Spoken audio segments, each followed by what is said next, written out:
పాఠశాల కమిటీ ఎన్నికల్లో ఓ విద్యార్థి తండ్రి చొక్కా విప్పి అవమానించడంపై మంత్రి సంధ్యారాణి తీవ్ర ఆగ్రహం వ్యక్తం చేశారు.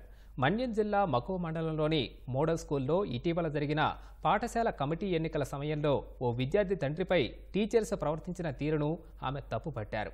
కలెక్టరేట్లో నిర్వహించిన ప్రజా సమస్యల పరిష్కార వేదికలో మంత్రి సంధ్యారాణి ప్రజల వినతులు స్వీకరించారు. తనకు జరిగిన అవమానంపై విద్యార్థి తండ్రి వినతిపత్రం అందజేశారు.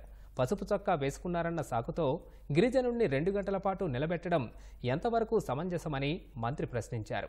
ఘటనపై విద్యాశాఖ తక్షణమే చర్యలు చేపట్టేలా చూడాలని పీఓ మాధవన్ను మంత్రి ఆదేశించారు. ఘటనకు సహకరించి హోంగార్డు హెచ్ఎంపై చర్యలు తీసుకోవాలన్నారు. దానికి ఏమో ఒక కానిస్టేబుల్ హోంగార్డ్ ఒక సపోర్ట్ ఆయన ఇప్పుడు సెంటర్ ముందు అంటే నేను వచ్చాను ఏడుస్తున్నాడు మా ఇంటికి వచ్చి. అంటే ఇప్పుడు మన జనరల్ ఎలక్షన్కి ఎల్లో కలర్ బట్టలు మనం వేసుకుంటాం, ఎవరు పార్టీ డ్రెస్ వాళ్ళు వేసుకుని వెళ్తారు, అదే తప్పు కాదు.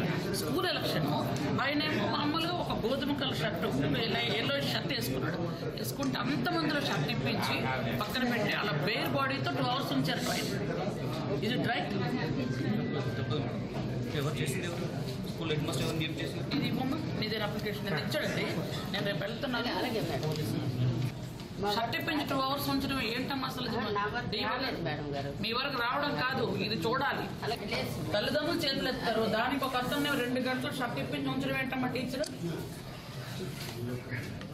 అది కరెక్టా? అది చూడండి, అది దాని మీద సీరియస్గా యాక్షన్ తీసుకోండి. ఆయన వచ్చి మా ఇంట్లో చేడిస్తే నాకు చాలా బాధ అనిపించింది.